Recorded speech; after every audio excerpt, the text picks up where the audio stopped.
Hola, bienvenidos a un video más con la profe Nati.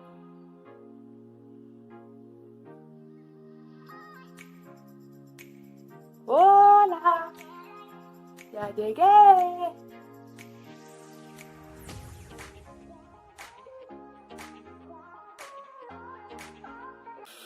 Antes de iniciar cada actividad, recuerden lavar muy bien sus manos con abundante agua y jabón.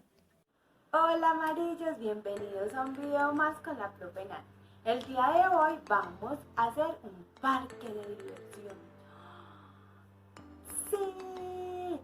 Profe, ¿y cómo lo vamos a hacer? Súper fácil. Imagínense que vamos a utilizar la sala de nuestra casa para preparar y armar un súper parque de diversión. Y, saben, deben tener algo muy en cuenta.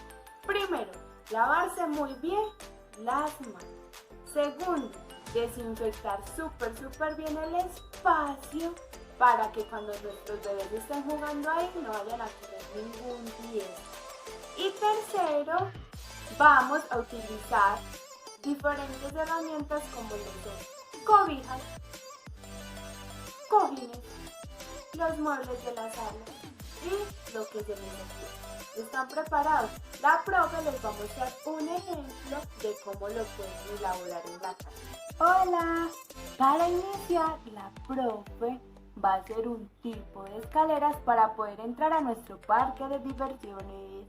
Ya les voy a mostrar cómo lo estoy haciendo. Bueno, este va a ser el ingreso a nuestro parque de diversiones y los niños deberán saltar de un cuadrito al otro sin salirse de él. Y ya tengo mi parque de diversiones listo, les voy a mostrar.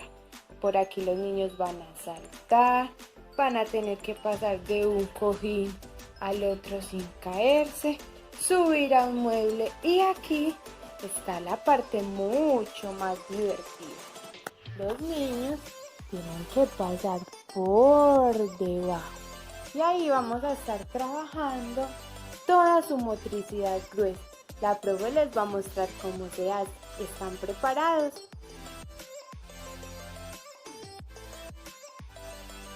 Recuerden acompañar a sus bebés y apoyarlos para evitar cualquier tipo de accidente.